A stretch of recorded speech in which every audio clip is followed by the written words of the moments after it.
Hi എല്ലാവർക്കും CC ലാബിലേക്ക് സ്വാഗതം. കഴിഞ്ഞ ക്ലാസ്സിൽ സിമിട്രിയെ കുറിച്ചിട്ടാണ് പറഞ്ഞിട്ടുണ്ടായിരുന്നത്. സിമിട്രി എന്ന് പറയുന്നത് സെൻട്രൽ ആയിട്ട് ഒരു വര വരച്ചു കഴിഞ്ഞാൽ രണ്ട് ഭാഗങ്ങളും ഒരുപോലെയുള്ള ഒബ്ജക്റ്റുകളെയാണ് സിമെട്രിക്കൽ ആയിട്ടുള്ള ഒബ്ജക്റ്റുകൾ എന്ന് പറയുന്നത്. സിമെട്രിക്കൽ ആയിട്ടുള്ള ഒബ്ജക്റ്റുകൾ കാണാൻ ഭംഗി കൂടുതലായിരിക്കും. മാത്രമല്ല അത്തരം ഒബ്ജക്റ്റുകൾ വരക്കാൻ നല്ല ബുദ്ധിമുട്ടുള്ള കാര്യമാണ്. പ്രത്യേകിച്ചും മനുഷ്യമുഖം വരക്കുക എന്നുള്ളത്. കാരണം മനുഷ്യമുഖത്തിന് കൃത്യമായിട്ടുള്ള സിമിട്രി ഉണ്ട്, അതിന് കൃത്യമായിട്ടുള്ള ബാലൻസ് ഉണ്ട്. ഇന്നത്തെ ക്ലാസ്സിൽ സിമെട്രിക്കലായിട്ട് മനുഷ്യമുഖം എങ്ങനെ പ്രാക്ടീസ് ചെയ്യാം എന്നതിനെക്കുറിച്ചുള്ള ഒരു ഈസി ടെക്നിക്കാണ് പറയുന്നത്. അനാട്ടമിക്കലായിട്ട് അതിന് കൃത്യമായിട്ടുള്ള മെഷർമെൻറ്റ് ഉപയോഗിച്ചുകൊണ്ട് എങ്ങനെ മുഖം വരക്കാം അല്ലെങ്കിൽ മനുഷ്യൻ്റെ അനാട്ടമി വരക്കാം എന്നതിനെക്കുറിച്ചിട്ട് വളരെ ഡീറ്റെയിൽസ് ആയിട്ട് പിന്നീട് പറയാം. ഇന്നത്തെ ക്ലാസ്സിൽ അതിന് സിമിട്രി എങ്ങനെ പ്രാക്ടീസ് ചെയ്യാം വളരെ ഈസി ആയിട്ടുള്ളൊരു ടെക്നിക്കാണ് എന്ന് പറയുന്നത്. ഇത്തരത്തിൽ സിമിട്രി പ്രാക്ടീസ് ചെയ്ത് കഴിഞ്ഞാൽ പിന്നീട് അനാട്ടമിയിലേക്ക് കടക്കുമ്പോൾ വളരെ ഈസിയായി മാറും. ക്ലാസ്സിലേക്ക് കടക്കാം. മുഖത്തിൻ്റെ സിമിട്രി പ്രാക്ടീസ് ചെയ്യാനായിട്ട് ഇതുപോലുള്ള ഷെയ്ഡ് ചെയ്ത പിക്ചേഴ്സോ അല്ലെങ്കിൽ മുഖത്തിൻ്റെ ഫോട്ടോ ഉപയോഗിക്കാൻ പറ്റുന്നതാണ്. അതിനുശേഷം അതിൻ്റെ സെൻട്രലായിട്ട് കറക്റ്റായിട്ട് ഫോൾഡ് ചെയ്ത് വെക്കുക. ഇത്തരം ചിത്രങ്ങൾ എടുക്കുമ്പോൾ ശ്രദ്ധിക്കേണ്ടുന്ന കാര്യം അതിൻ്റെ ഫ്രണ്ട് വ്യൂ വളരെ കറക്റ്റായിരിക്കണം. എങ്കിൽ മാത്രമേ നമുക്ക് ഈ ഫേസിൻ്റെ സിമിട്രി പ്രാക്ടീസ് ചെയ്യാൻ പറ്റുള്ളൂ. അതിനുശേഷം വരയ്ക്കുന്ന ക്യാൻവാസിൻ്റെ നടുവിലായിട്ട് ഒരു വേർട്ടിക്കൽ ലൈൻ വരയ്ക്കുക. ഇതുപോലെ ചിത്രം എടുത്തതിന് ശേഷം ഈ വേർട്ടിക്കൽ ലൈനിന് കറക്റ്റായിട്ട് പ്ലേസ് ചെയ്യുക. ചിത്രം ക്യാൻവാസിൽ നിന്നും മാറിപ്പോകാതിരിക്കാനായി പേപ്പർ ടാപ്പ് കൊണ്ട് സ്റ്റിക്ക് ചെയ്ത് വെക്കുക. പേപ്പർ ടാപ്പ് ഒട്ടിക്കുമ്പോൾ അധികം പ്രസ് ചെയ്ത് ഒട്ടിക്കരുത്, കാരണം ഇത് താൽക്കാലികമായിട്ട് ഇവിടെ ഫിക്സ് ചെയ്യുന്നതാണ്.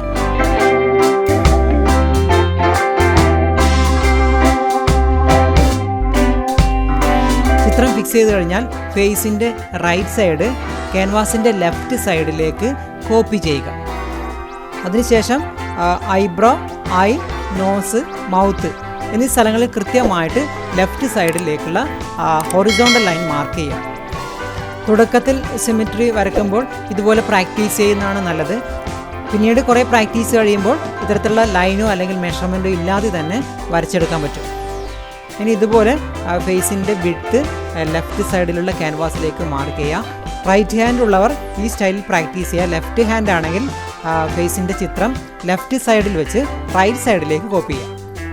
അപ്പോൾ ഈ പോയിന്റുകളിൽ കൂടി അതിൻ്റെ ഫേസിൻ്റെ ഔട്ട്ലൈൻ നമുക്കിവിടെ കൃത്യമായിട്ട് വരയ്ക്കാൻ പറ്റും. ഇതൊരു ഈസി ടെക്നിക്കാണ്. ആക്ച്വലി ഇത് സിമിട്രി പ്രാക്ടീസ് ചെയ്യാനുള്ള ഒരു ഈസി ടെക്നിക്ക് മാത്രമാണ്. ഇത്തരത്തിൽ ഫേസിൻ്റെ സിമിട്രി പ്രാക്ടീസ് ചെയ്ത് കഴിഞ്ഞാൽ ഫേസിൻ്റെ സിമിട്രിയും അതുപോലെ തന്നെ അതിൻ്റെ ബാലൻസിങ് ഒക്കെ കൃത്യമായിട്ട് മനസ്സിലാക്കിയെടുക്കാൻ പറ്റും. ഇത് പിന്നീട് ഫേസിൻ്റെ അനാട്ടമി കൃത്യമായിട്ട് വരച്ച് പഠിക്കുമ്പോൾ വളരെ യൂസ്ഫുൾ ആയിരിക്കും. കാരണം ഒട്ടുമിക്ക ചിത്രകലാ വിദ്യാർത്ഥികൾക്കും തുടക്കത്തിൽ ഈ ഫേസിൻ്റെ സിമിട്രി വരച്ചെടുക്കുക എന്നുള്ളത് വളരെ ബുദ്ധിമുട്ടുള്ള കാര്യമാണ്. സാധാരണ രീതിയിൽ ഫേസിൻ്റെ സിമിട്രി പ്രാക്ടീസ് ചെയ്യുമ്പോൾ ഒരുപാട് സമയം ചെലവഴിക്കേണ്ടി വരും. ഒരുപാട് തവണ പ്രാക്ടീസ് ചെയ്ത് കഴിഞ്ഞാൽ മാത്രമേ ഫേസിൻ്റെ സിമിട്രിയും ബാലൻസും പെർഫെക്റ്റ് ആവുകയുള്ളൂ. ഇനി റൈറ്റ് സൈഡിലെ ചിത്രത്തിലെ കണ്ണ് ലെഫ്റ്റ് സൈഡിലെ ക്യാൻവാസിലേക്ക് അവിടെ വരച്ചിട്ടുള്ള ഈ ലൈനിന് കറക്റ്റായിട്ട് വരച്ചെടുക്കുക. ഇത്തരത്തിൽ റൈറ്റ് സൈഡിലെ ഫേസിൻ്റെ ഓരോ ഭാഗങ്ങളും ലെഫ്റ്റ് സൈഡിലേക്ക് ഏകദേശം മെഷർമെൻറ്റ് കറക്റ്റ് ചെയ്തുകൊണ്ട് തന്നെ വരച്ചെടുക്കുക.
അപ്പോൾ ഇങ്ങനെ വരച്ചപ്പോൾ ഫേസിൻ്റെ റൈറ്റ് സൈഡ് ക്യാൻവാസിൻ്റെ ലെഫ്റ്റ് സൈഡിലേക്ക് കൃത്യമായിട്ട് കോപ്പി ചെയ്യപ്പെട്ടിട്ടുണ്ട്. ഇനി ഇതിൻ്റെ ചിത്രം ഇവിടുന്ന് റിമൂവ് ചെയ്യുക. ലെഫ്റ്റ് സൈഡിൽ വരച്ചിട്ടുള്ള ഫേസിൻ്റെ ഈ ഔട്ട്ലൈൻ ഇനി റൈറ്റ് സൈഡിലേക്ക് റിഫ്ലക്റ്റ് ചെയ്യുക, അല്ലെങ്കിൽ അതിൻ്റെ മിറർ ഇമേജ് വരയ്ക്കുക. ഇവിടെയുള്ള ഹോറിസോണ്ടൽ ലൈൻ റൈറ്റ് സൈഡിലേക്ക് കൂടി എക്സ്റ്റെൻഡ് ചെയ്യുക. അപ്പോൾ നമുക്ക് ഓരോ അവയവങ്ങളും അതിൻ്റെ കൃത്യമായിട്ടുള്ള ലൈനിൽ തന്നെ, അളവിൽ തന്നെ നമുക്ക് വരക്കാൻ പറ്റും. ഇനി നേരത്തെ ചെയ്തതുപോലെ ലെഫ്റ്റ് സൈഡിലെ ഔട്ട്ലൈനിൻ്റെ മെഷർമെൻറ്റ് റൈറ്റ് സൈഡിലേക്ക് ലെഫ്റ്റ് ഹാൻഡ് ഉപയോഗിച്ചുകൊണ്ട് മാർക്ക് ചെയ്യുക. നേരത്തെ എങ്ങനെയാണോ വരച്ചത് അതേപോലെ തന്നെ ഇവിടെ ഇടതുവശത്തുള്ള ചിത്രം റൈറ്റ് സൈഡിലേക്ക് കൃത്യമായിട്ട് കോപ്പി ചെയ്യുക. ഈ ഒരു മെത്തേഡിൽ ഫേസിൻ്റെ സിമിട്രി വിദ്യാർത്ഥികൾ പ്രാക്ടീസ് ചെയ്തപ്പോൾ വളരെ ഫാസ്റ്റായിട്ടുള്ള റിസൾട്ടാണ് അവരിൽ നിന്നുണ്ടായിട്ടുള്ളത്. ശ്രദ്ധിക്കേണ്ടുന്ന കാര്യം, വ്യത്യസ്ത സ്റ്റൈലിലുള്ള മുഖങ്ങൾ സെലക്ട് ചെയ്തുകൊണ്ട് പ്രാക്ടീസ് ചെയ്യുക. തുടക്കത്തിൽ ഇത്തരത്തിൽ ലൈൻ വരച്ചുകൊണ്ട് പ്രാക്ടീസ് ചെയ്യുക, പിന്നീട് ഇത്തരത്തിലുള്ള മെഷർമെൻറ്റ് ഇല്ലാതെ തന്നെ വരച്ച് പ്രാക്ടീസ് ചെയ്യുക. അങ്ങനെ ഒരു 30-40 മുഖങ്ങൾ വരച്ച് കഴിയുമ്പോഴേക്കും ഫേസിൻ്റെ സിമിട്രിയെക്കുറിച്ച് നല്ല ധാരണയുണ്ടാവുകയും അത് പിന്നീട് അനാട്ടമിക്കലായിട്ട് മുഖം വരയ്ക്കുമ്പോൾ വളരെ ഈസിയായി മാറുകയും ചെയ്യും.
മെത്തേഡിൽ മനുഷ്യമുഖത്തിൻ്റെ സിമിട്രി ഒരുപാട് തവണ പ്രാക്ടീസ് ചെയ്യുക. വ്യത്യസ്ത മുഖങ്ങളുടെ ചിത്രങ്ങൾ എടുത്തുകൊണ്ട് ഈ ഒരു ഈസി ടെക്നിക്കിൽ അതിൻ്റെ സിമിട്രി പ്രാക്ടീസ് ചെയ്ത് കഴിഞ്ഞാൽ പിന്നീട് അനാട്ടമിക്കലായിട്ട് മനുഷ്യമുഖം വരക്കുക എന്നുള്ളത് വളരെ ഈസിയായി മാറും. തുടക്കത്തിൽ മനുഷ്യമുഖം വരച്ച് തുടങ്ങുമ്പോൾ ഈ ഒരു ഈസി മെത്തേഡ് പ്രാക്ടീസ് ചെയ്യുന്നത് വളരെ യൂസ്ഫുൾ ആയിരിക്കും. അപ്പോൾ മറ്റൊരു വീഡിയോയുമായി അടുത്ത ക്ലാസ്സിൽ കാണാം. ബൈ.